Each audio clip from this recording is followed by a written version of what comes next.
Hi, everyone. Welcome to the 2025 free webinar from Molecules to Medicine. Super excited to be here sharing this with you. Welcome, welcome, welcome. Let's get started. Here we are from Molecules to Medicine. I'll develop the idea of the title as we go along. So let's introduce ourselves really quickly. I'm the anonymous one. You probably know who I am. I got started with herbs in 1986, village herbalist style, hands-on, wild crafting, learning from plants, traditional herbalists and midwives. And that went on for a number of years until I went back to school at UNCA, studied chemistry and biology, my childhood love of chemistry, and spent all the years since then bringing those two worlds together, which is, and for me in the big picture, the ultimate thing is integrate tradition, direct hands-on working with plants, actual experience with medicine making, phytochemistry, pharmacognosy, biological and life sciences. I really like to bring those worlds together. So that's me. Hello, I'm Kat. Welcome to the Herbal Constituents webinar, everyone. Thanks for joining us. I am a lead apprentice and co-creator at Elderberries, where I draw on my background in herbal sciences, medical clinic experience, and my deep love for plant medicine. I earned a bachelor's degree in science with a major in herbal science from Bastyr University, where I served as a botanical lab steward, a medicinal herb gardener, and conducted botanical research. I have hands-on work that includes formulating herbal remedies, writing standard operating procedures in botanical labs, and ensuring quality and FDA compliance in herbal apothecaries in Colorado and Washington State. I'm also a licensed massage therapist, certified nursing assistant, and have been a technician of microcurrent and light therapies in physical therapy and medical clinics. Thank you. You're like the definition of integrative. Oh, I try to be. It's my passion. I feel like I maybe knew all of those things individually, but it's a lot to hear them together. That's awesome. I'm Heather, and I support the courses. I read and review homeworks. I'm a friendly face and email responder. I started in herbalism in 2003 at the Northeast School of Botanical Medicine, Seven Song School. I was a Cornell student at the time in life sciences, kind of life sciences and potentially pre-med oriented and natural sciences oriented, and thought about naturopathic school, but I ended up going the clinical herbalist route and the herbal product making route and the teaching route. So that's the gist of me, but I've been in herbs pretty much all my working life since then. So here we are.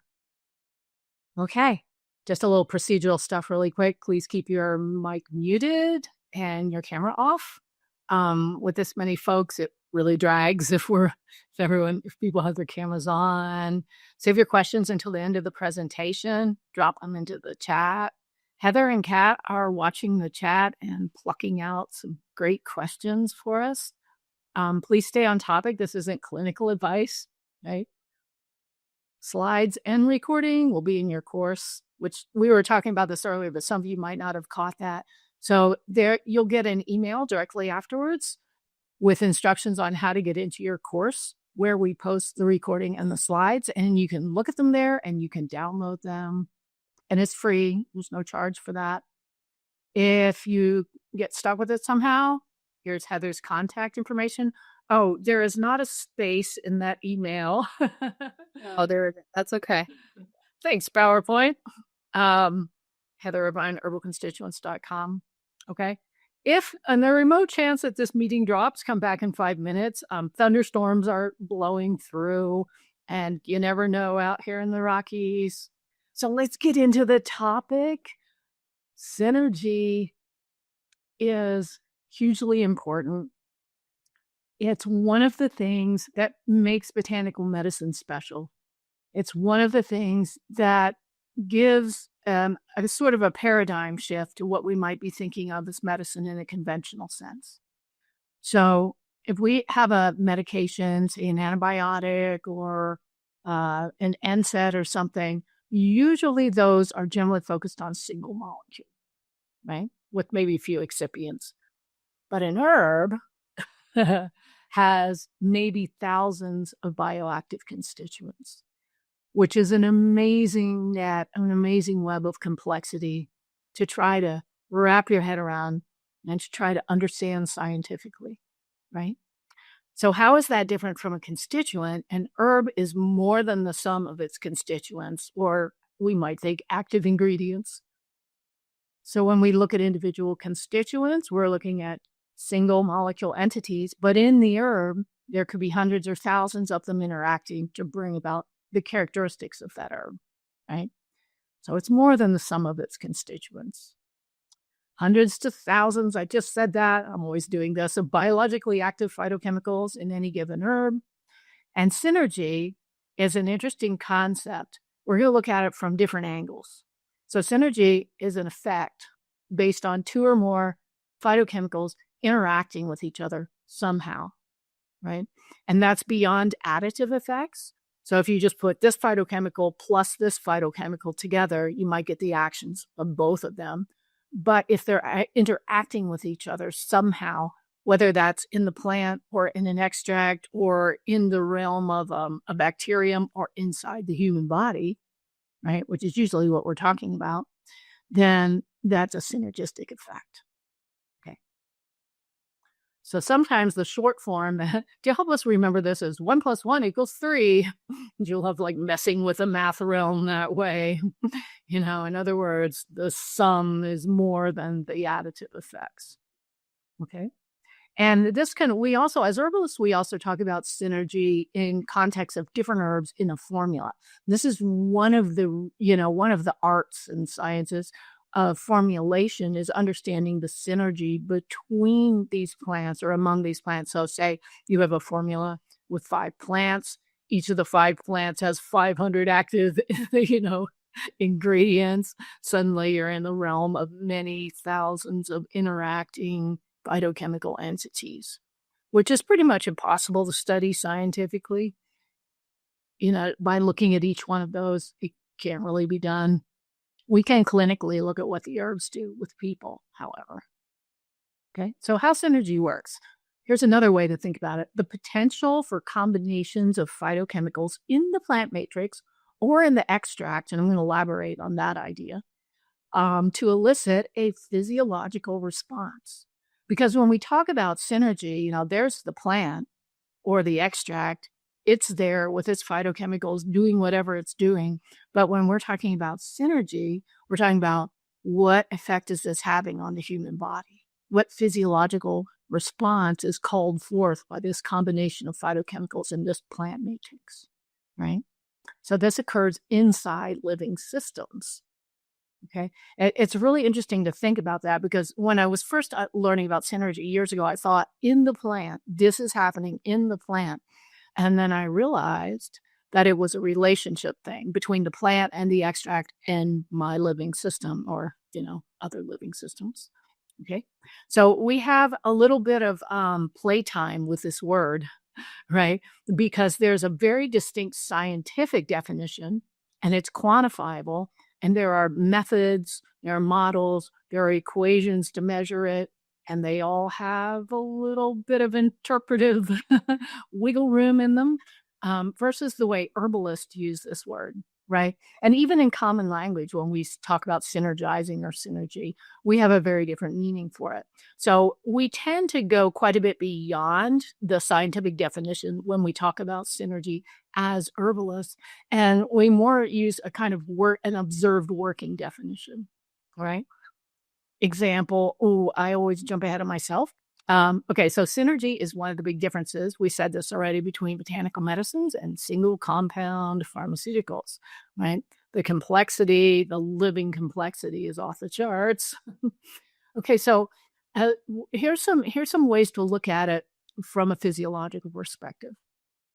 And these words will be familiar with some of you. So pharmacodynamics, right? The power of the drug to act on the body. So there's a kind of pharmacodynamic synergy wherein a phytochemical or a collection of phytochemicals can have multiple targets in the body. So if you take an herb and it has, 5 like significantly active phytochemicals, they might be approaching your condition or influencing your condition or communicating with your condition by in different ways in different cellular targets, right? And those can add up to the effects, the actions, the energetics. So it's not just one way. And that's extremely useful because an herb might not be as concentrated and powerful as a pharmaceutical that's intended for that condition, but it can go at it in multiple different ways, right? And some pharmaceuticals do that too. So another way to think about this might be its natural polypharmacy, multiple bioactive constituents in one remedy, or to borrow a term from pharmacology, combination therapy. This is nature's combination therapy. Okay. And then we have pharmacokinetics, what the body does to the drug, right? We should make up a new word, botanicodynamics and botanicokinetics. You heard it here first. So that's, about that includes absorption. Okay. And synergy can come into play big time with that. We're going to see an example.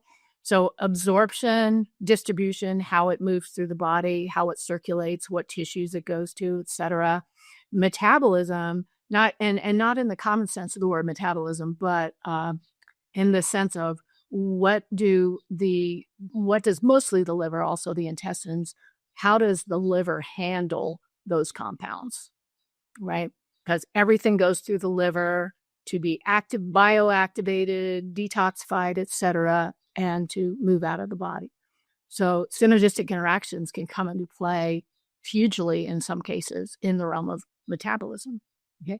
And then we have excretion. So we also see synergistic interactions between phytochemicals and herbs that influence how they leave the body. Okay. So there's a whole lot of activity in the pharmacokinetic realm with synergy. It's probably, I don't want to say that. I was going to say most common, but I take that back because the pharmacodynamic thing is huge too. Okay. You can have phenomena like enhancement of bioavailability, right? Some different constituents might change the solubility of one another, increase the solubility so that they'll come out of the plant and into your remedies or your products better. And then also they can change the way they're solubilized inside the body, right? There's really intriguing studies on that phenomenon. And also certain constituents can change the intestinal permeability. So to help get other constituents in better. Again, we'll see an example of that coming up. And that's part of absorption. So intestinal barrier permeability and absorption. Okay. There's stabilization that goes on. For example, antioxidant protection of one more sensitive constituent by another or more than one. Okay. And that can happen in the plant. That does happen in the plant, in the living system. It can happen in an extract, right? It can happen inside the body. Okay. So stabilizing synergy is also huge. And we'll get to it. I just want to gush on everything as soon as I get to it. Okay, there's a plan, there's a structure, and you can have attenuating synergy, attenuation of toxicity, or maybe the decrease of other certain effects, which makes those herbs or that formula more effective medicine. Some people call attenuating toxicity antagonism, right? I'm sorry, attenuating synergy. They call it antagonism.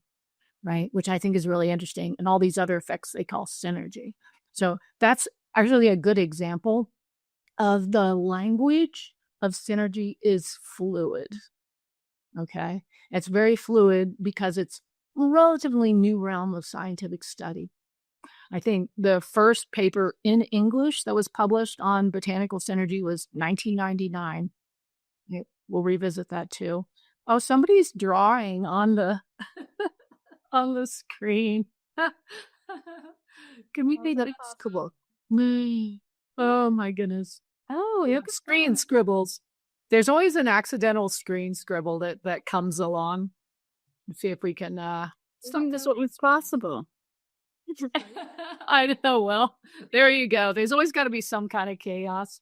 Yes, precious. Freedom of expression. Yeah, like I will scribble on the wall. That was me, Shrek. I think it maybe had to be you, but we won't hold it against you. That was my brain just did that. Can't make it stop though. That was the little imp inside my brain. Gosh, usually we can't get that feature to work, so this is an improvement. I know, that's really funny. Dude, there have been so many random crazies. My camera actually broke yesterday, I gotta tell you. Oh. Yeah, we were trying to get the other camera to work, and it's I tried it on several other computers. No go. Okay, so back to the progression here. Radio, we looked at all those. All right, so this is a really wonderful review that I've been spending time with lately. You can get it. It's free full text. You can go to PubMed and get it. And it's just so useful.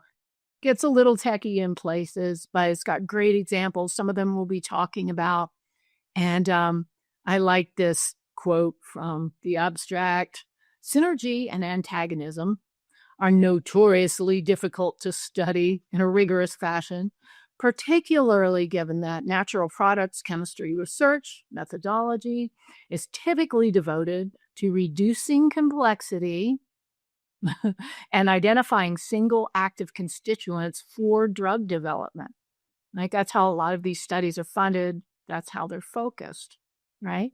And because the methods and the models and the equations and the statistical analysis have been developed with this in mind, it makes it a lot more difficult to use these tools for understanding synergy in an actual botanical medicine, let alone in a formula.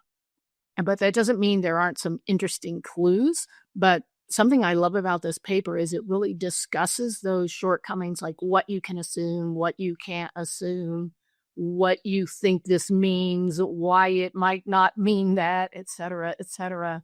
So we do have not that much science on synergy that's been done. Also, it's super complicated, right, to study it, and expensive. So this paper really gives you great background for understanding the things that we're talking about if you want to look for more. Okay. So I said we were going to talk something about solubility. It's one of my obsessions, polarity, solubility, and extraction. But let's talk about solubility in the context of synergy, right? Because that's really important because as herbalists, as botanical practitioners, we tend not to use the entire plant. We tend to extract, right? So it actually is like I gave us a little wiggle room there, maybe unknown. And in most cases, it is unknown which entire group of constituents are important synergists for the actions of a plant, right? We know a little bit. Really, science is just working its way into starting to be able to understand this. Okay, so we might not know which constituents are important. So then we go when we're thinking about, extracting the herb, we're like, which constituents might I want to get? You can't really look that up scientifically, right? Because the information isn't there. And constituents can differ in their solubility.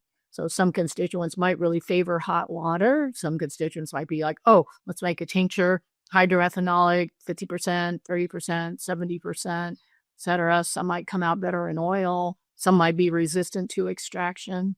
So understanding the solubility of different constituents is important for getting them into your extracts, right? So different constituents in different kinds of extracts. How do you know which kind of extract is the best?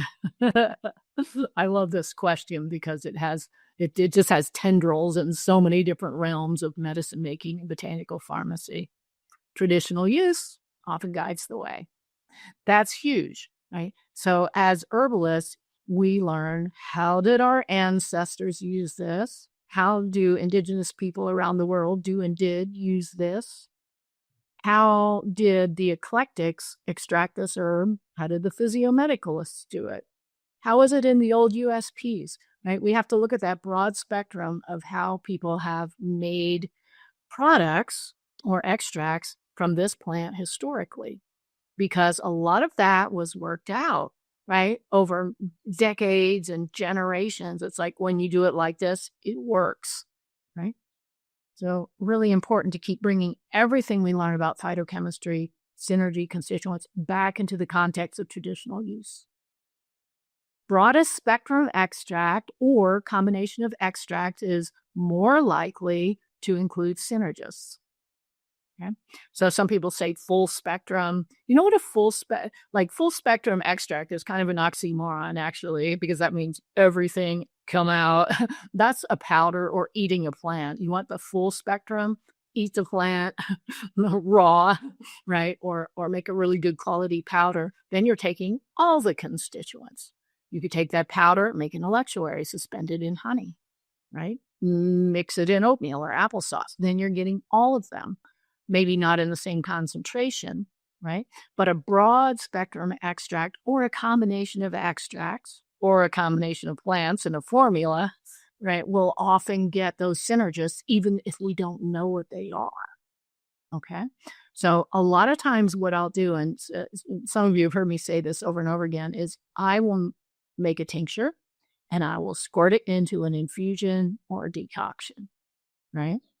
So I like to mix my extracts to get that broad spectrum of potential synergies. Okay, here's an example. Echinacea root has wonderful immunomodulating polysaccharides, which are hot water soluble, right? The IP. It also has those tingly, buzzy alkamides, which are most soluble in around 50 to 60% ethanol tincture. So usually when I use echinacea, I squirt the decoction into the tincture. Or if I don't have the other way around, squirt the tincture. If I don't have time to make a decoction, I'll make an infusion, squirt the tincture into the infusion, right? So that I get both of those groups of bioactives. Yeah. Okay. Why do we have synergy in the first place? This is a very, very short story about coevolutionary theory. Love this. So plants are older than we are, human beings. We came later. Plants are our ancestors. They're our elders. They have been working out chemistry for thousands and thousands and thousands and thousands, or is it millions of years? Right? I think we're going with millions. Yeah, but millions. I always, I used to have this number in my head from botany courses, like flowering plants. Was it 420 million years ago or 240 million years ago? Yeah. Whatever. They've been at it a long, long time. Okay. They are very good at it. Phytochemicals are what plants do, right? And they've evolved in complex communities, right? With pathogens, for example. Plants have to deal with it. They can't go to the pharmacy and get an antibiotic. They make their own. Okay. Plants have viral pathogens, bacterial pathogens. They can get fungal infections. And they've learned to deal with this because they've co-evolved. Plant predators. Our current plant predator is the grasshopper here at the farm, right?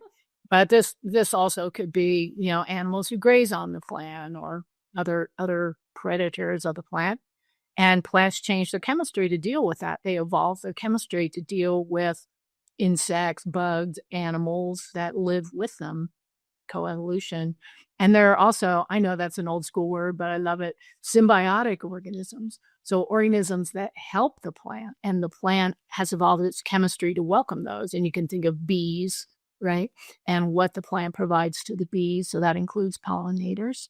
And that also includes mycorrhiza and beneficial endophytes, right? So microorganisms in the soil and actually living on and in the cells of the plant itself that help that plant and that have co-evolved with that plant. So plants have their own microbiome, right? And it's really it's an inseparable coevolutionary relationship that's gone on there. Okay. So there's been this long, and we're talking millions of years long, dance of reciprocal adaptation, right? So for example, this is one example, a plant might make a defense compound, something to make it taste terrible to grasshoppers, right? And then the grasshopper becomes resistant to the compound, or the microorganism, the pathogen becomes resistant to the compound. So the plant starts making new versions of it. And plants are super efficient too. So they'll take one phytochemical and they'll just give a little tweak. And then they'll be like, ha, here are two things, and that'll work for a while. And they just keep altering it's like phytochemical evolution that's going on, right? So there's new versions, and then, resistance develops, and it goes back and forth until the plant ends up with a complex mixture of bioactive, synergistic constituents, right? And a lot of those, not all of them, but a lot of them are in the volatile, the aromatic constituents, or the essential oils. If you look at an analysis of one of those, you're like, and there are 47 major constituents in here, So you end up with complexity, and you end up with synergy because of these millions of years of ecological coevolution. Pretty awesome. Okay. I just get so excited about plants when I talk about this stuff, because it's mind blowing. I don't know why our culture sort of like plant, boring. Like It's changing a little, but it is baffling. Yeah, it has been baffling to me as well. Yeah. Oh, how did we lose that? And here's my moment to plug a book called The Light Eaters. If you haven't got that book, read it. It's revolutionary. It's mind-blowing. I think it won like New York Times Science Writer Award type stuff. And it's the new consciousness is dawning about plant science and botany, plant communication, plant awareness, etc. It's amazing. Okay, back to the show. Multiple compounds enhance antidepressant activity, and that's a word that includes a lot of things in St. John's wort, right? I like to bring this example up a lot because it's one of the most well-studied herbs. Right? This is a standard medication in certain parts of the world, and there are tons of scientific studies on it, including some early and significant ones on synergy. Okay, so we know that, and that constituent goes with this picture. I love that. It's a dancing representation of a constituent we call hyperforin or hyperforin, right? And it's very unusual. There's not many things like it. It's low polarity. So sometimes that means oil soluble, right? Or when extracts are made, they focus on getting these constituents out. CO2 is another one that you could use. So this constituent we know is maybe one of the most important ones, both in the beneficial effects of St. John's wort and therapeutic effects, and also for potential herb-drug interactions, right? So, but it wasn't the first one discovered, okay, as being active. The first one discovered was hypericin, and a closely related pseudohypericin, and that's this one right here. Very unique. It's actually a kind of polyphenol, very strange, but it's also low polarity. So when you make a low polarity extract, right, which means higher percent ethanol in a tincture, okay, or an oil extract, CO2, etc., you get these two constituents. They go together, and they're really important synergists, right? So at first people thought hypericin was it, the active ingredient, but then they looked back at what they took the hypericin out of, the fraction that they separated it out of, and it worked better in the test systems. So then they went back and discovered hyperforin, and turns out it's even stronger in activity, right? So, and then they kept looking over, this is many, many groups of researchers over many years, right? They kept looking, and they found that there's a group of constituents in there called xanthones, also polyphenols related to flavonoids. And when they're in there, works better, right? And then here's a flavonoid that they discovered, which is it's a glycoside of quercetin, actually. It's called hyperin. for obvious reasons. When that's in there, extract works better. There's even melatonin. This is so interesting, right? Melatonin is a hormone made by the pineal gland in the brain. And St. John's wort has photoactive constituents. So melatonin in the plant has to do with tracking the sun, basically, and day length and periodicity and things like that. St. John's wort is really interested in the sun. It's through and through a sun herb. So there's some melatonin in there as well, which you're like, oh, and how is that contributing to the effects in the human brain and all the cells of the body, actually? And then the plant matrix containing yet to be discovered synergists, right? So did you just do that, Heather? That was great. I'm always keeping it academic with the emoji. Oh, I should do that. All right. So, this is a great plant. You can find quite a few studies going back online, full text about the synergy in Hypericum. Yeah. Here's an example of stabilizing synergy, right? And again, a reminder, putting the constituents in context, right? When we talk about something like herb-drug interactions, almost everybody goes, St. John's wort, herb-drug interactions. It's more useful to think about constituent drug interactions, especially if they're pharmacokinetic, which most of them are, right? So instead of thinking this herb, it has a potential with certain medications for there to be an interaction, go the constituent in this herb, right? And when you get yourself thinking like that, then you start going, how much of this constituent is in this particular extract? That's really important because it's not just an across the board thing. There's this realm, herb-drug interactions, and then under that banner, there are many questions to ask to determine the relevance, right? And one of them is which constituent or group of constituents, and are they in this extract, and to which concentration are they present in this extract, right? So then that leads you into dosing. Okay, stopping there. What about stabilizing synergy? Some constituents stabilize others. So classic example of this is antioxidants. So antioxidant, there's a lot of herbs this applies to. I just picked out citrus because it's delicious and familiar. Okay. So in a whole citrus fruit, for example, there are many antioxidants. They work together. They work synergistically. A stronger one will reactivate one that's lower on the redox scale. Okay. And they can regenerate and stabilize one another. So if you have an isolated antioxidant and it doesn't have its synergistic companions, it can turn pro-oxidant. It can be the opposite of an antioxidant, right? So synergy is extremely important in the realm of antioxidant-rich medicinal foods and herbs, okay?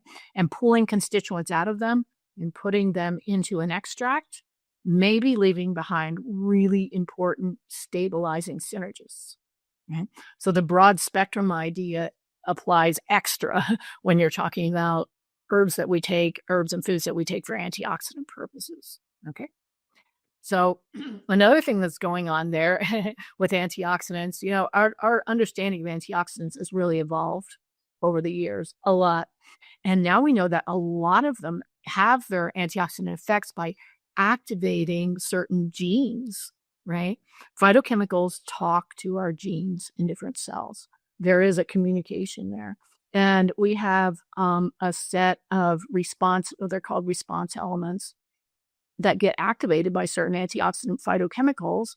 And those response elements, in turn, communicate with the genes to turn certain genetic responses on or to turn other ones off, right? And by upregulating some of these antioxidant response elements with synergistic groups of phytochemicals, we can get our own endogenous antioxidant systems really increased by activating the genes that do that inside of us. So there are even, typically there are even more levels of complexity involved in thinking about antioxidants, which, also loops us back around to that polypharmacy idea where multiple targets can be activated by a plant or an extract. That is also happening here. Actually, I'm going to say this right now. I think all of these kinds of synergy, to some degree or another, happen with every single plant. That hasn't been scientifically established. But if you look at plant physiology, if you look at coevolutionary theory, if you look at how herbs work, yeah, I think so. I would bet on that. I think there's synergy in every plant. Okay. So here's an example. In a citrus fruit, in citrus, they're called bioflavonoids. There are at least 60 different basic types of bioflavonoids that have been identified in citrus. Not just one, not just quercetin in a bottle, right? There are that beautiful orange color you see, carotenoids, about 20 different kinds in the common citrus fruits, vitamin C, and your other organic acids, which are also important antioxidants. If you have a beautiful blood orange, my favorite fruit, I gotta say, then you also have anthocyanins, which are kind of flavonoid, kind of polyphenol, right? And they're wonderful too. And then you have all the aromatic constituents in the orange oil and the essential oil of the orange. So beautiful, complex array of maybe around 100 different antioxidants, most of which are working together just inside one citrus fruit. Yes, stabilizing synergy. You pull any individual one out, it might be a pro-oxidant, right? So the context is super important. This is, I'm going to go through this a little quickly. Time checked. No, not bad. Not bad at all. We're doing great. Okay. Maybe I'll slow down.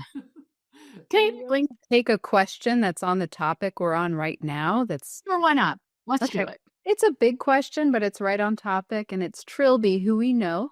Do we know do we know much about how herbs change the individual's metabolic process, how the individual's body metabolizes various ingested substances?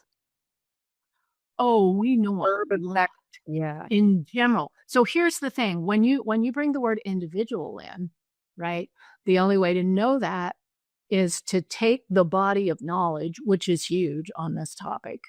You know, how are herbs metabolized, how they go through the liver, phase 1 enzymes, phase 2 enzymes, biotransformation, right? We know quite a lot about constituents, which can be in different herbs, right? In that realm. But with the individual, that's the key to herbalism, right? Herbalists don't treat the protocol. It's like, it's not the protocol, it's the individual, right? Because there can be a huge variation in, for example, an individual's capacity to metabolize a certain constituent or some group of constituents in an herb, right? So you take the general body of knowledge and you make predictions. What's the most common way a person responds to this, right? What are the outliers? What evidence do we have? Someone might have an adverse reaction to it. How common is that, right? So for clinical use, you have to look at that whole spectrum of response and experience, and then you experiment. Every single treatment, whether it's a pharmaceutical medication or an herb or some kind of extract or anything, is to some degree an experiment, right? Because of individuality. And it's super important to recognize that, right? More to come on that topic. Yeah. I could be like 6 hours later and actually revisit that a little bit. Yeah, individuality is huge. Everybody knows that. I mean, think about, I'm still going. Think about caffeine. Some people are just like, look. Other people have a little sip of caffeine, and they're like, you know. So that wide range of response. Yep. And one last point on that, you get to know yourself. Like, you can become the authority on how your body responds, because no one else, for the most part, maybe you're a microbiome, but no one else is living in there, right? Every individual is like, you know what this makes you feel like, you know how this works for you when you learn to observe. Okay, super important. Right. So back to those carotenoids, famously in carrots, other orange, yellow, and red veggies, and dark leafy greens, and lots of herbs. Okay, so way back in the 90s, it was known that carotenoids were antioxidants. That includes your carotenes, your xanthophylls, etc. And there was a hypothesis that beta carotene, because pick that one active molecule out, right? Beta carotene might help protect against free radical induced lung cancer. So studies were designed to look at that. And in one branch of this study, what they did was they gave a certain dose, right? the range of dosing can be really significant too, right? Especially when you're looking for synergy. But back then, synergy was not on the radar when this study was done. Okay. So they gave 20 milligrams a day of isolated beta carotene to thousands. I think there were like something like 10 or 11,000 people in the study. It was done in Finland. It was huge. So men who smoked and drank alcohol, and they had a high free radical load, right? And they followed these people for a number of years. And instead of protecting against the effects of the radicals, and 5 to 8 years later, they found an 18% increase in lung cancer. Not at all expected. Right? It was the opposite of the hypothesis. And it's interesting watching them interpret that. So even today, I've seen this repeated. Beta carotene can act as a pro-oxidant and increase risk of lung cancer, right? But if you look at this through the lens of synergy, you see something really different. You see that isolated antioxidant had turned into a pro-oxidant. It made more free radicals. It made the situation worse. Okay.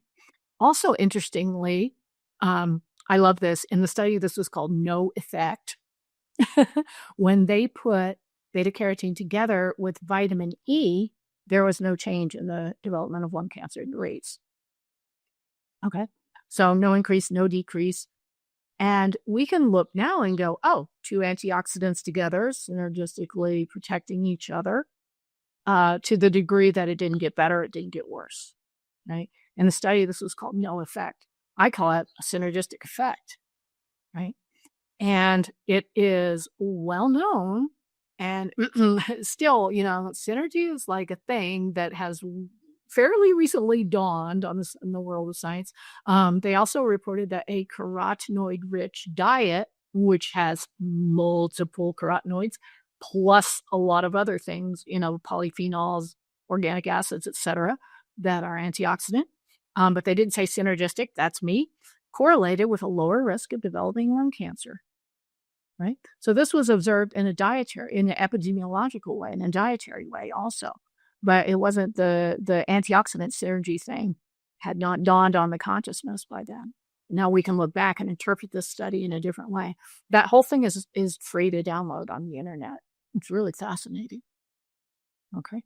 So here's so let's go back to the pharmacodynamic effects or the nature's polypharmacy idea and look at some things in dandelion flowers. This dandelion is a really, really familiar herb for herbalists. Commonly, we use the root.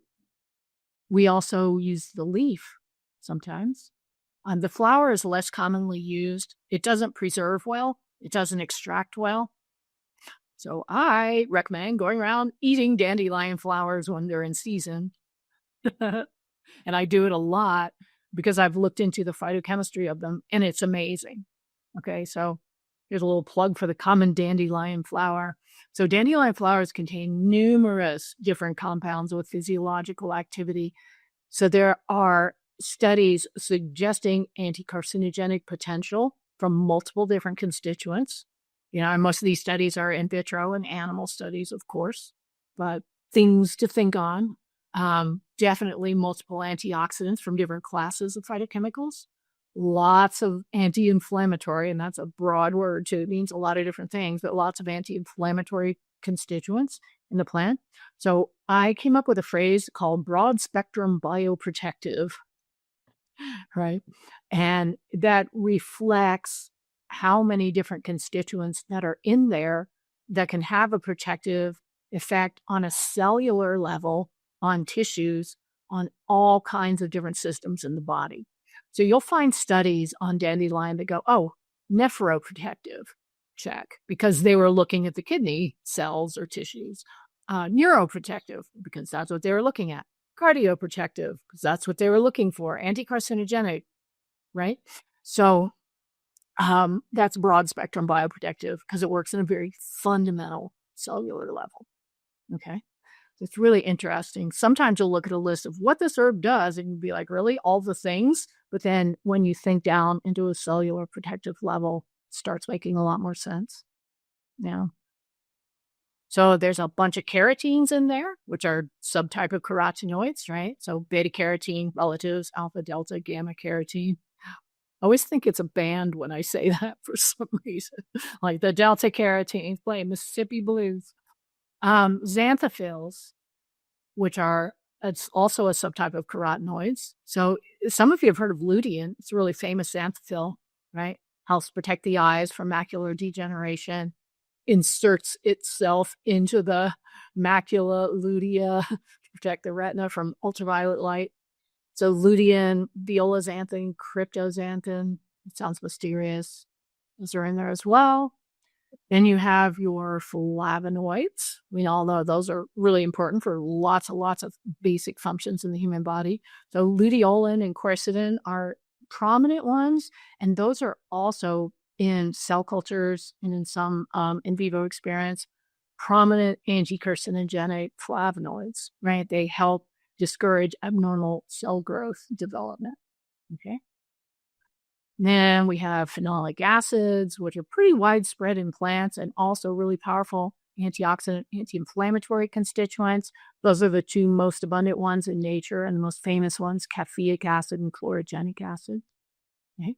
So they're in there mixed in with the flavonoids during their polyphenol awesomeness. We also have some triterpenes in there, which are very interesting. That's kind of terpenoid, right? Triterpenes. They have strong anti-inflammatory and in vitro anti-carcinogenic activity. So you can look at all these different effects adding up and think of, oh my gosh, I can't even think of it. The potential synergies involved. And then we have some of my favorite constituents in there, sesquiterpene lactones, right? Which is another kind of terpene. So sesquiterpene lactones actually got into the popular press recently. Do you remember seeing this? Right? Because they're like, dandelion root might help prevent cancer. You know, when things get to the popular press, you lose some of the finesse. But sesquiterpene lactones have been studied as cell growth regulators. Right? They're bitter. That's what makes dandelion bitter and wild lettuce bitter, very bitter. And a lot of your bitter, they're bitter principles in herbalism. They're known as bitter principles. Okay. There's other kinds too. But sesquiterpene lactones have distinct anti-inflammatory activity.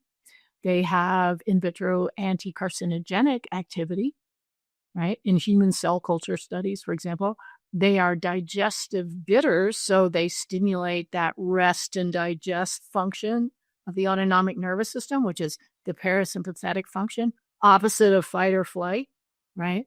So they help you relax. So they're also relaxant nervines. Okay. Like, wow.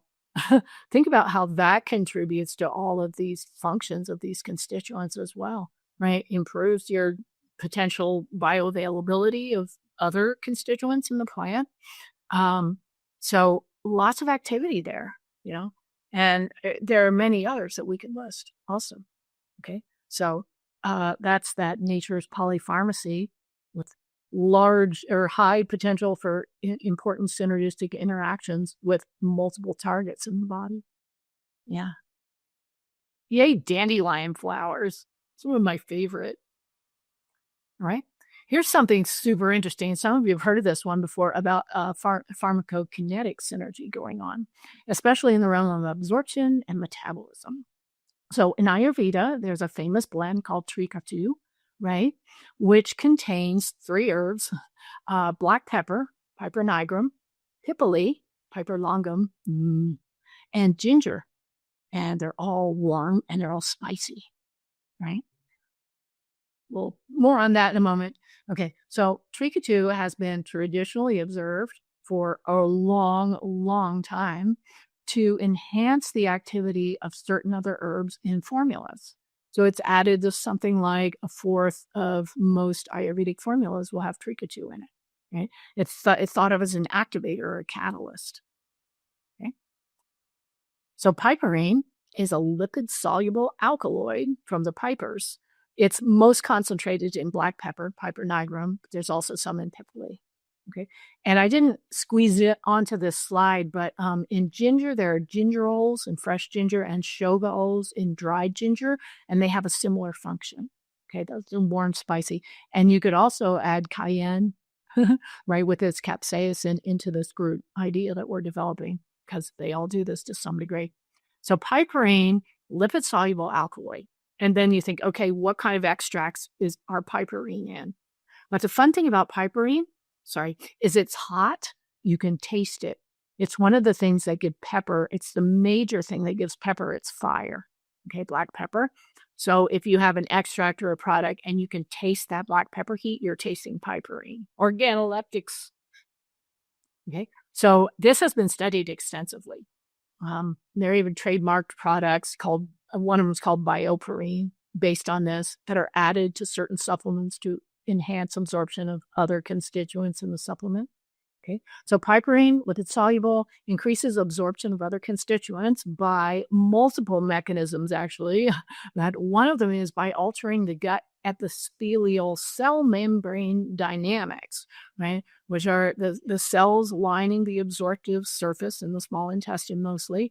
And the piperine actually gets in there and changes the way those cell membranes can accept other constituents. So they change it in a way such that it's easier, for example, for a constituent like curcuminoids, one of which is called curcumin, to get through that cell membrane and into the cell to do its work. Okay, so cell membrane dynamics, how it works, the fluidity of it, the absorptive qualities of cell membranes, right? And also between the cells in that epithelium, there are what we call tight junctions, right? And those are proteins that weave those cells together so that things will have to run through the cells instead of sneak between them, right? So one thing piperine can do is loosen up those tight junctions so bigger or less soluble molecules can get in and be picked up by the lymphatics or the blood vessels in there, right? And into the body. Wow. So there's at least, and I have a long list, and there are 2 ways that it can increase absorption and hence bioavailability, but there are others as well. Okay. And piperine can slow down the metabolism, or what we call the breakdown, of certain constituents, right? I do that because they don't really break down. Future class. So it can delay the metabolism of some constituents, and the effect of that is keeps them active longer in your system, right? Because the liver's like, what's that? Let's get rid of it.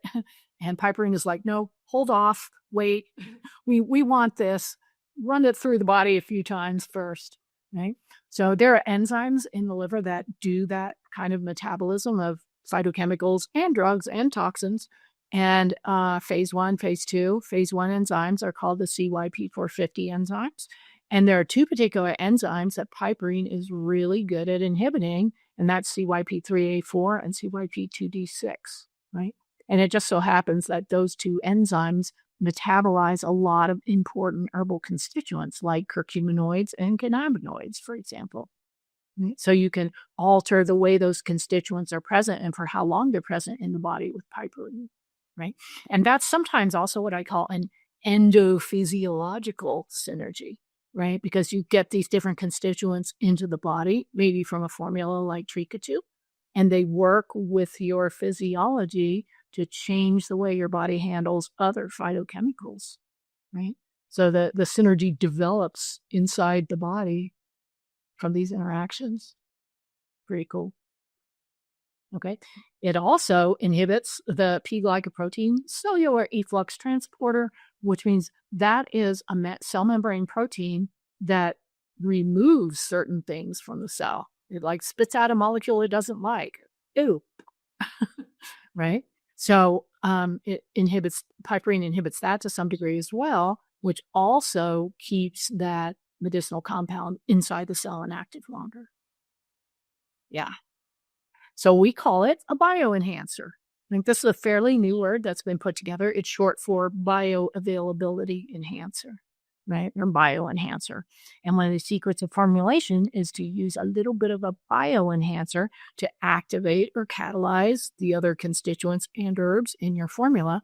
And that's what they were doing, thousands of years ago with Tricatu, right? It's a bioenhancer. Yes. Here's that early study on synergy that I mentioned. Whoopsie. Okay, moving right along.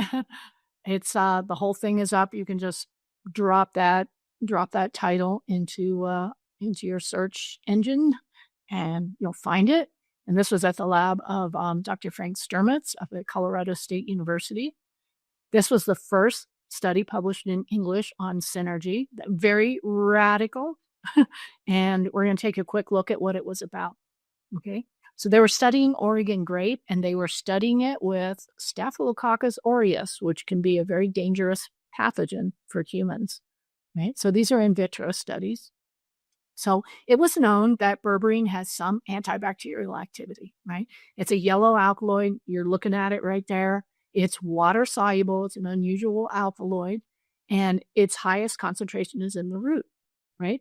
So it's moderately antibacterial against Staph aureus from the root. Okay.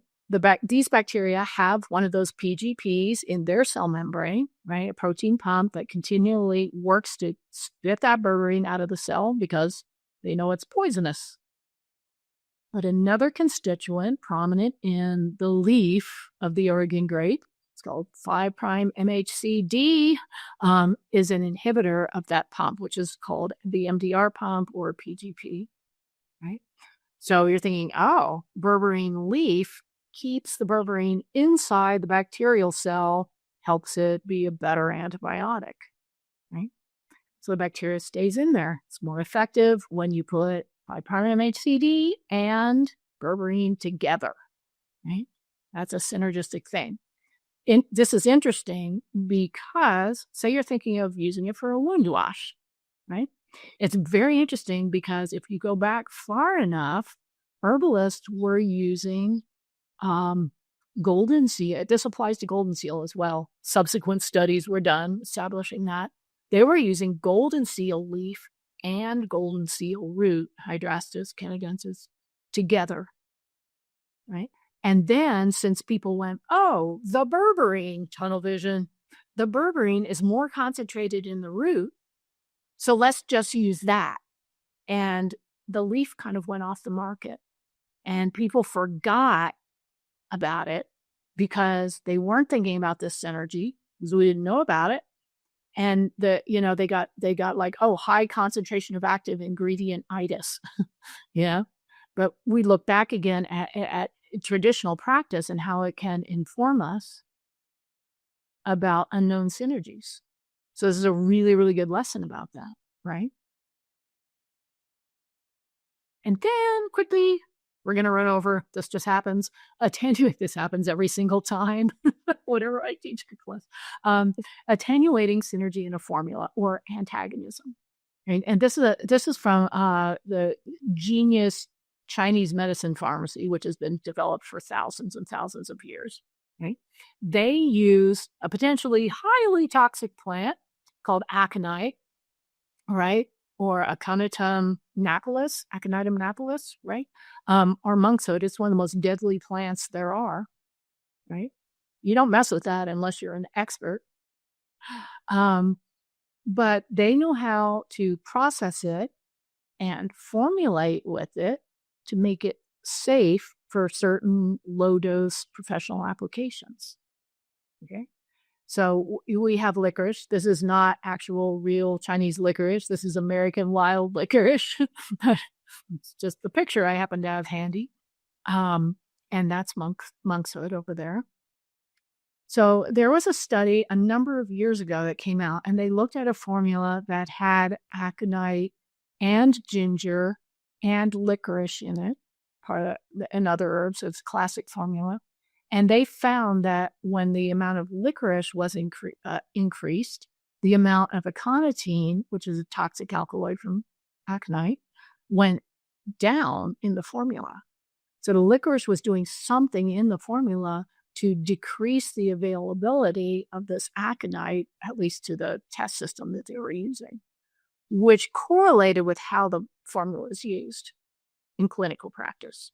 So later in 2015, that was revisited and similar effects were found. They looked for biomarkers of toxicity in people who were using this formula.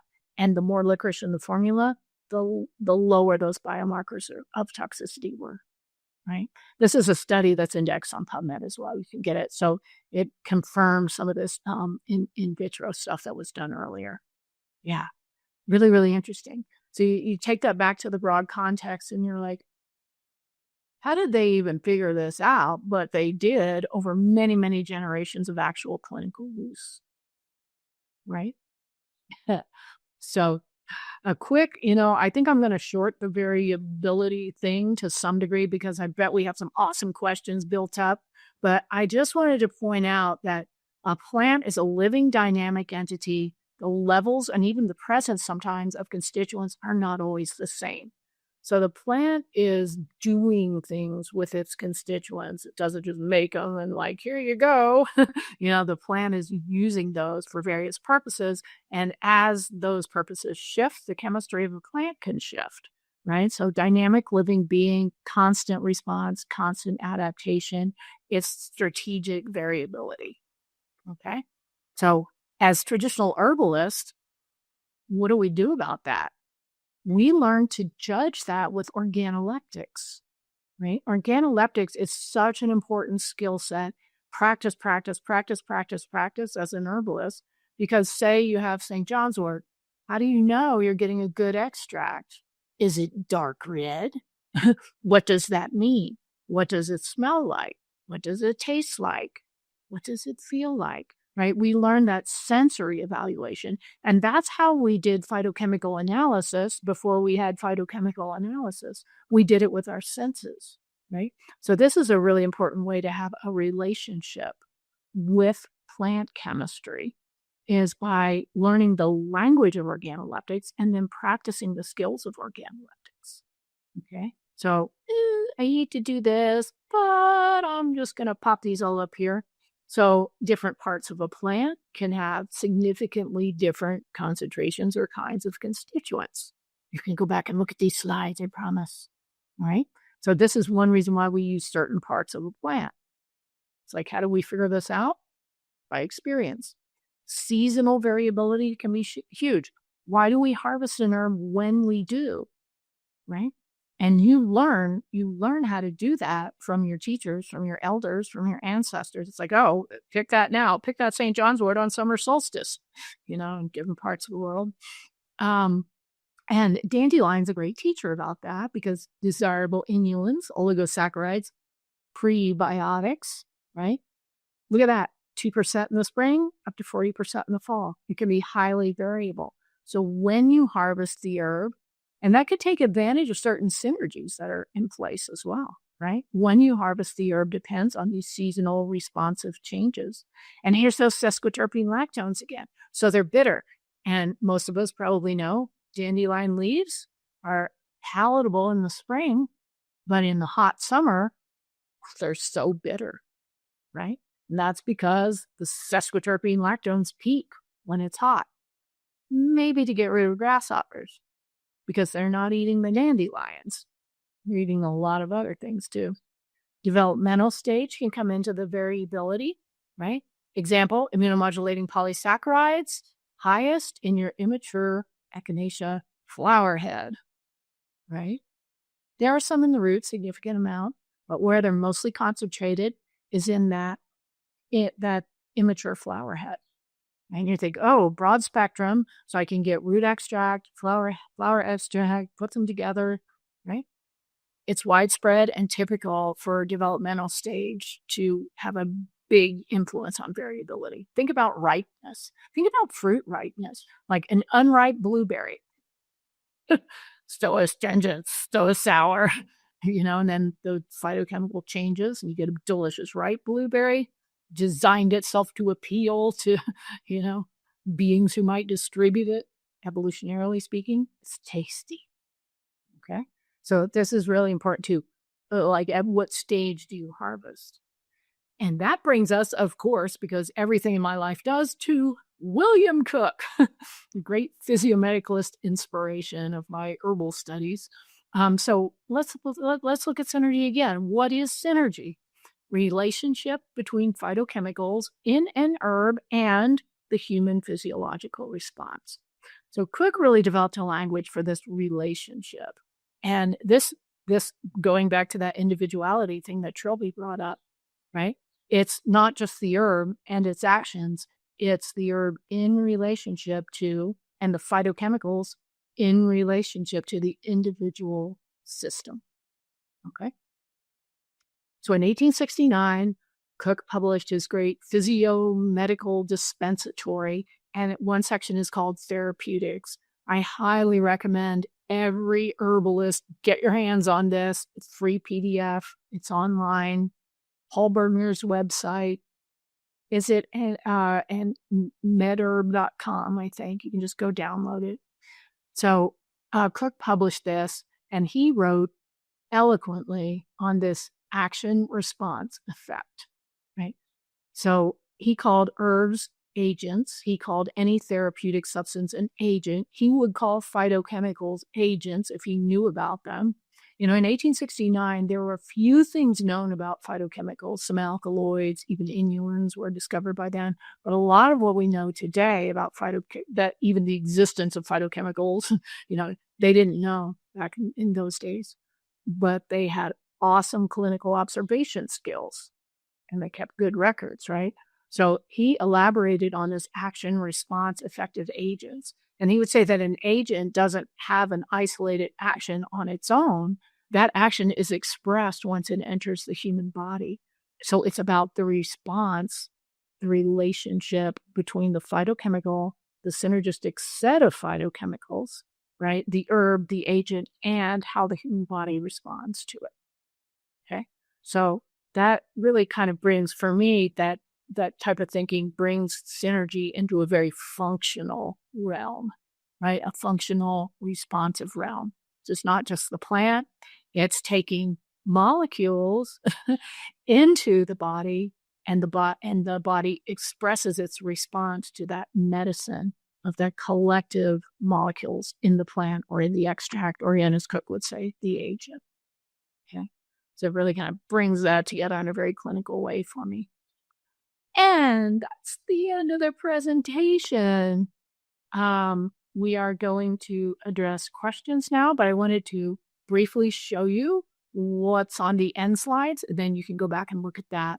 If you want more information on this, there's an entire chapter in my textbook, Herbal Constituents, on synergy and variability. So you can go look at that. And then this course is what we're celebrating the new semester of. And this is our comprehensive 2-semester Herbal Constituents course. 2 12-week semesters with live weekly webinars with us, with Q&A. Usually they're 2.5 hours long, every Thursday, 6 p.m. Mountain Time, also recorded, inserted into the course. We have pre-recorded classroom video and audio files, detailed study guides and handouts go with it. Interactive forum that we monitor daily, optional homework assignments, quizzes, a final exam if you want to earn a certificate, and real live human support before you right there in the form of Heather Irvine and Kat Martello, not chatbots. I'll say no more there. And for watching this webinar, if you're interested in that course, here are discount codes. Okay, so you will see this again inside the free course that it puts you into. These discount codes are in there. They'll also show up in emails, and you can see the timing of them. If you're curious and you want to learn more about this class, herbalconstituents.com. It's right up there at the top of our courses and calculators page. And we have a video tour of the course. So that's me sitting down and showing you around inside and showing you the extensive offerings in there. What we tried to do was make that as much as possible like an in-classroom experience. Because, online learning can sometimes get dull. and a little challenging if there's not a real live classroom every week. So we put all the efforts into making this like an actual class where we have discussions and yeah, it's really fun. Okay, and I am not going to go over that, but that's a list of the general categories that the course covers. Yay, herbal constituents. Look at everyone. I'm so excited that you're on. We have some good questions. Not too many, but good ones. Yeah, let's do it. I emphasize putting the meeting times in the slide, but also we have a lot of participants. We've done it in this format a few years. We have a lot of participants who maybe can't attend at the live time of the weekly webinar. And Kat is really good about getting the recordings out really soon after. And so a lot of people do finish the certificate or opt in, homework free or with homework, even if you can't or aren't sure if you can make it to the time that we all meet. That's 100% normal. Just to Yeah. You know, I was thinking about that earlier today too, because with our Phytosapiens membership, we decided to do a webinar for people. It's 11 a.m. here and like 6 p.m. in London. And I think we should do at least one, live webinar for people in that time zone with every herbal constituents course. We're going to work that in somewhere. I think you actually did. I think we did the last 2 years. So like if you know your time zone is way different or your schedule, you at least get some opportunities or an opportunity to do a Q&A, or I think we did like an exam prep, which was really more of like a Q&A. Oh yeah, that was fun. I remember. Yeah. Yeah, that's it, like put on the thinking cap. You get a great array of questions, but it is my dream for the future to have enough people working on the team that we can do two live webinars. But there's 3 of us right now, so yeah, future goal. But you still produce a lot of content for that course. It's not true. skimpy. There's a lot there. Yeah. Not skimpy, Not skimpy. not boring, not so boring. That's very boring. Not skimpy. Yeah. And we do actually, usually most weeks we invite a little more in chat and like on camera or voice participation throughout. We had 900 people sign up for this little webinar tonight, so we're a bit spooked to have it to have everybody speaking up during. Can I put in a couple questions that people have that I Yes, let's do it. Okay, so apologies if we don't get to yours. I did notice all of them. All of them were good, but what's top of mind right now is one, do you have any information in any of your courses or suggested books or articles about the choice of oil for extracting constituents with infused oils like calendula or other herbs? There's a little more here. Into grapeseed versus olive oil versus jojoba. What a timely question, Kat. Are there constituents or chemistry of the oil to match certain herbs? So I think it's sort of yes, because but it's scattered. Okay, I haven't found like one good book source on that, but there are a lot of studies published on the individual aspects of it. And the reason I was like, yes, is because we're actually developing a course on that. And it's going to take a while because we've got so many projects, but it's part of the Make Better Medicine series. And as we've done a lot of the background research on that, looking up the constituents of the different oils and their different extraction properties and also absorption properties and what kind of constituents they favor, etc. So that's a question that we had earlier, and we started doing research and some of the early experiments with them to develop this course, but eventually it's going to be available. But so there wasn't, like I said, there wasn't one source that I went to though. But a lot of this has been published because of body care products, topicals, natural cosmetics, etc. That's the realm. But we kind of took it pretty far down the herbal constituents rabbit hole and have been putting together some information that's more detailed than you would find in, classes or books that address cosmetic formulation. So if you can hold that thought for maybe like a year or so, that will be available. Yeah, and it's fascinating too because there's some pretty significant variation between the different kinds of oils, and some are appropriate for extraction and some aren't. Some you might want to add afterwards, etc. So they have different sensitivities and smoke points and everything. Yeah, natural cosmetic sciences. That's the realm. Mhm. I'd say Oh, the big course is strong on like which herbs and constituents of those herbs are going to be, like for which of those will an oil extraction be sensible, and also like yeah. polarity isn't an absolute thing, it's a spectrum. So you can, it's not you don't want to just miss one type of extract or another for most plants because there's some solubility spectrum to everything. Mhm. 100%. Yeah, so there's kind of a lot of bits and pieces you learn to answer that question. Yeah, the solubility of various constituents is really important, for sure. And you can get, like, even if you just get the Herbal Constituents book, you'll learn a lot about that. True. Yeah. And yeah, that's good because that was part of the question. Is it, in the book or the courses? The Yeah. next one that I had my eye on, and of course, even without me posting, the Q&A is open. I think we got a lot more questions right at the appropriate time. But the next question I have my eye on, does the concept of humors or other types of body type diagnostics impact our ability to create the right kind of formulation for a specific patient?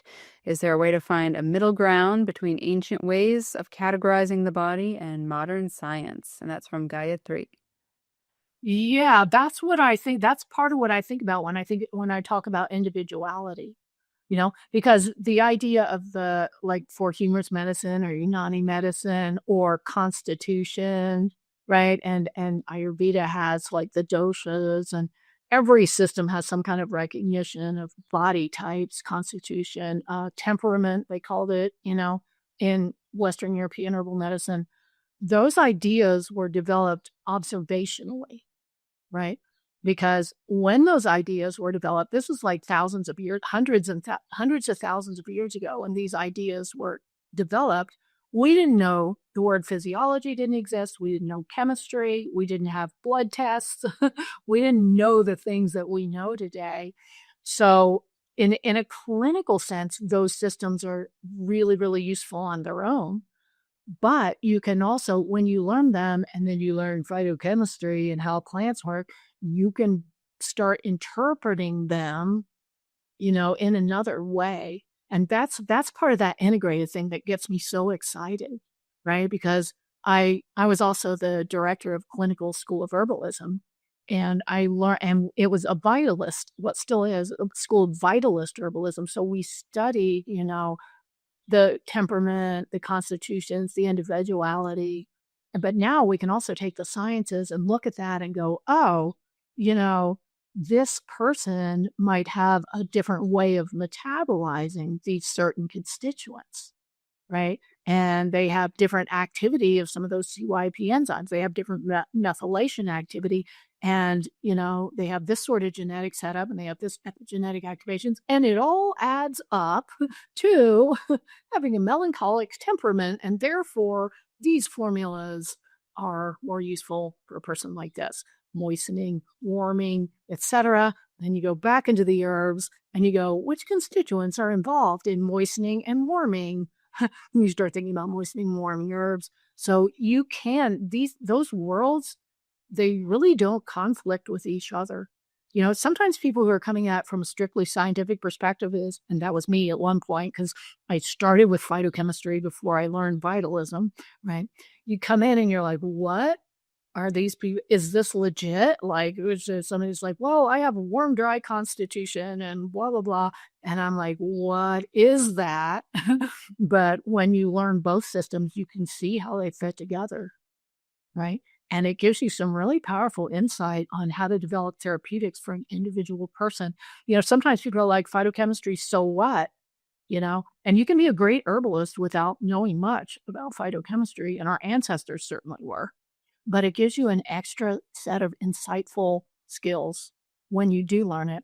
because then you can start going, oh, so this person, I have this formula I love, but this person's constitution and their sensitivity and maybe their allergies, etc., it's not appropriate. How do I change it and still get those bioactive constituents in there? Right? Yeah, it's I'm speechless. That question gets me very excited because, at first, the phytochemistry might not make a lot of clinical sense, but after you start learning some things about it, it starts clicking, right? And it's compatible with that sort of constitution-based medicine that we can do. Yeah. Also, I one thing I took away was seeing like plants that have an overlap in constituents, and to me that ties in with this as far as like selecting if you have a strong idea of how one plant affects constitution or what uses you have for it, you sort of get some validity from learning plants that maybe are a little lesser known or just, there's regional differences, and then you see Yeah. some more patterns. But there are a lot of good questions here. One big good question that is really on topic for tonight. Is the course good for someone brand new to this? And I mean to say who's mentioned each of these. So I think the first one was Planting Radiance, and this one is Jennifer. Is the course good for someone brand new to this, or is it better for people that have some experience? Probably better for people who have some experience, I would say. 'Cause this is more like this is the course that, say you went to herb school and you did like a whole year of herb school and you're interested in science, you think it's cool. Maybe you took a chemistry course back in high school and you're like, ugh. Or maybe you studied chemistry in college, but it's, if you're just like, oh, I'm a new herbalist, boom, it might be a bit of a struggle to go through it. And we have actually a shorter course. It's called Herbal Constituents, the Essential Intro. So if you're intrigued by this stuff, it's it's on the website. Go check that out because that might be more helpful and might be more appropriate. Yeah. Good. Yeah, good answer. In the intro, what we're mostly talking about with a big herbal constituents course, it's 12 weeks. And then if you continue, it's another 12 weeks. The essential intro, you can like basically opt into it anytime and just do at your pace anytime. You could finish it this month. You could spread it out. In 3 years. And it has a forum too, so you can ask us questions. It doesn't have live webinars, because there's only 3 of us again. I wish it did. But, yeah, it's shorter, it's more affordable. It's a good warm-up for this course, actually. So if you take that and you're like, "I love this stuff," then you would be ready to come into this. Also, some people who take this course are medical professionals, and they've done, the biochemistry, the medical physiology, all of that stuff. And the challenge with a course like this is to design it to be interesting to people with lots of different backgrounds, right?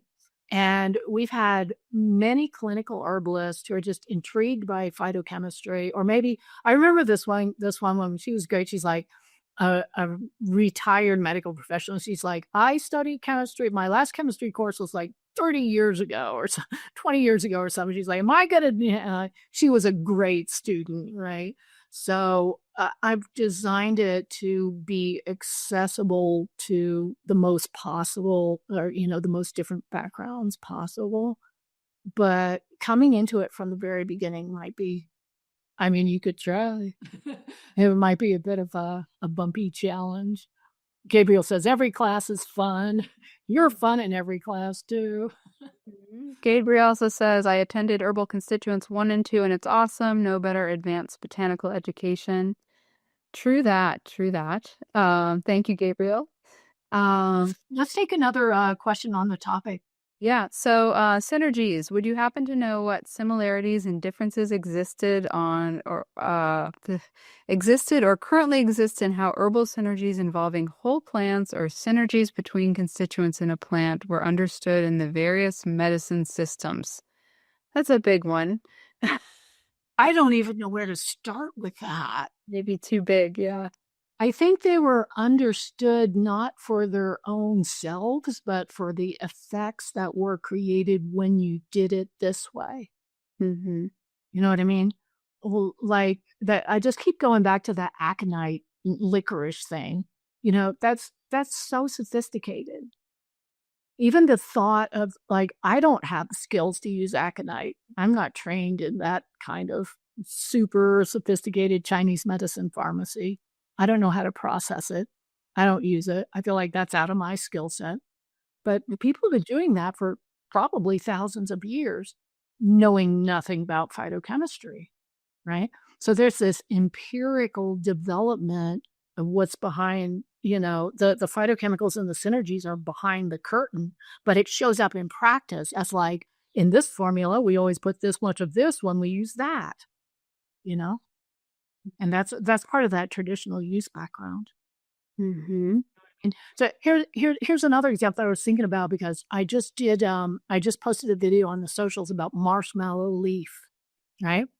I learned marshmallow as part of a formula for lower UTI. It's like a simple bladder infection. This is very traditional hands-on herbalist. You put nettles, you put yarrow, you put uva ursi, and you put marshmallow root and echinacea root. That's the formula I learned. And everybody goes, why marshmallow root? And we went, it's mucilaginous, soothing, and cooling, which totally makes sense. And it is observed that this formula soothes and cools that hot burning thing that can come with a UTI, right? I didn't learn until years later, like at least 20 years later, that marshmallow root mucilage is also, look at it from a different perspective, immunomodulating polysaccharides, immunostimulating polysaccharides that stimulate the innate immune response to go after pathogenic bacteria. Right? And you're like, oh, this formula works.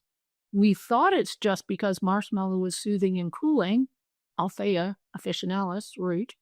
Now we know that it also has like an immunoactivating or immunostimulating property on the innate immune system, and immune cells travel everywhere, and that helps you resolve the bladder infection, But we didn't talk about it that way. We just knew if you did it this way, it worked.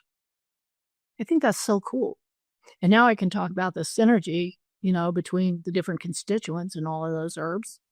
Urinary tract antiseptics, tannins, and tannins, in the uva ursi and blah, blah, blah, flavonoids here and there, aromatics in the yarrow flowers, and how they're all working together in that polypharmacy sort of way with the cooling, soothing, mucilaginous, immunomodulating polysaccharides in the root. There. Nice. Yeah, it's a big question. A good answer to a big, big, big question. Yeah. There's a lot of good that's come in. I've got a couple statements and one question I definitely want us to try to address. But we have Trilby, been an herbalist for over 30 years, and I cannot recommend this course enough. It's absolutely the best. Regina Rogers, yes, this course had changed my herbalist life. Highly recommend as well. And then also someone is asking, do you offer scholarships? And I wrote, we might suggest the early bird discounts, but I wanted to bring that up because others might be. Talk to me individually. Okay. Yeah. Sometimes we do trade. Good answer. Yeah. I mean, I realize it's not affordable for everybody. There are payment plans, by the way, which can help a lot. Right. But I don't want to be elitist with it and exclusive. I hate that word exclusive. People always like, put it in your marketing. And I'm like, no, I don't want to exclude people. We put tons of work into this, cost money to put it on. I'm into exchange, but I don't want it to be like, no, you can't do this. Right. So I can talk to people in individual situations. Yeah. Wonderful. I love that you don't use the word exclusive. I gave that feedback to her people. They didn't understand. We can have it, but you can't. They didn't understand what I meant by that. Okay, so let's see. There are a lot of good questions, but one that just stands out right now towards the top. Could you share insights? Maybe not right now, but like maybe it's more of a like, do you in the courses, or can you, or what capabilities do you have about sharing insights on how to work with prescribers when herbs interact with the CYP450 group and potential drug interactions? Yeah, it's the big question, right? And so we have a whole class devoted to the in the course because it's a very easily misunderstood topic. And even, I mean, I love this as an information source. There's a database that's about that. It's developed and written by pharmacists and physicians. And it's based on, oh man, it's easy to misinterpret this information, right? It is a developing field of science. But you need to learn details to really understand that. There's not a simple answer to that. You need to learn the deal of which phytochemicals are in which extracts that come from which herbs and dosage and the individual sensitivity and how those are used and how you might formulate with them to synergistically mitigate the effects or the potential for drug interactions. And it's different for different drugs and it's different for different people and it's different for different medications. And some of the available information is based on in vitro. In fact, quite a bit of it is. And you cannot go, oh, that's what happens in people. There are some published studies on observed cases of this, which are legitimate clinical, effects when you hit certain dosages in certain people with certain medications and certain phytochemicals from certain herbs. So, yes, learn that kind of detail and then you can explain it because a lot of practitioners are really busy people. A lot of prescribers are really busy and they don't have time to dive into that literature. And that's one realm where scientifically informed herbalists can really make progress with integrated medicine is by learning what that's really about, exactly how it works, right? And what are the risks and benefits for different combinations and what is the potential for an interaction to be clinically significant, right? So huge topic. It's one of my favorite things. I teach that at schools. But it does take some time to really get a grip on how that works. And so if we don't have all that information and that depth of knowledge, we err on the side of caution. And since many conventional prescribers are not well educated in botanical medicine, they don't understand it, so they err on the side of caution, which is a good way to err, right? But then I hate this phrase, but it's so appropriate. Then you throw the baby out with the bathwater, right? Because you're like, oh, let's not use that when it might potentially be beneficial, right? So functional medicine educated, naturopathic physicians, they learn more about this, right? About how you can safely do that together. But you need to be educated specifically in that realm before you really understand how to do it. Yeah, and people who are well trained in that, they can do things like, help a person wean off of a medication that wasn't working well for them for whatever reason by using certain phytochemicals to do so. There are advanced practitioners who know how to do that. So it's a great realm to learn about, but it takes some focused time, and some clinical experience to really get it. Yeah, the clinical experience and education from clinically experienced piece, I think, is important because there are some herbs where there are actual cases or actual potential, and then some herbs that are kind of just on a list based on a constituent or a study. Yeah. Yeah. Yeah. And there are many questions, like I said, there are many questions to ask, like, okay, potential herb-drug interaction, you start going, which constituents, which product, which concentration, which medications, what's the person's constitution, how is the methylation? There's a lot of questions to ask before you can determine whether or not that's a good idea. And then there's always monitoring too. It's like, oh, you shouldn't do this because it increases the clearance of this medication from your body. And or it has the potential to, right? And you go, okay, well, let's do it, but monitor and see how much that's actually affecting the person. Mm-hmm. Unless it's a super critical, tricky drug with a narrow therapeutic index and you don't want to mess with it. So there's a lot of things that when you learn, you can work with it. Mm-hmm. Yeah. Mm-hmm. Let's take, you know what? It's 7:35. Let's take one more interesting question. Okay, I've got one. I'm going to skip. A couple people asked about piperin and leaky gut, but I'm sorry. I'm going to go to Regina's question instead because I think Lisa has a definite. Can I just say one quick thing about that? Just be careful with your dosing. If you have leaky gut syndrome, that's one of the potential contraindications for using higher doses of piperine. And the gut is very communicative. So if you like take some black pepper stuff and your gut goes, ow, burn, stop taking it. Right? Nice. So I think we got a 2-for-1 out of Lisa by you mentioning that.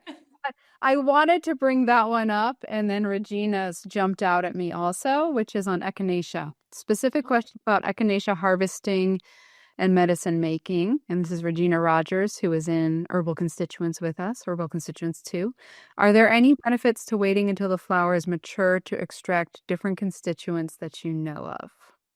Not that I know of. However, look at those beautiful flowers, right?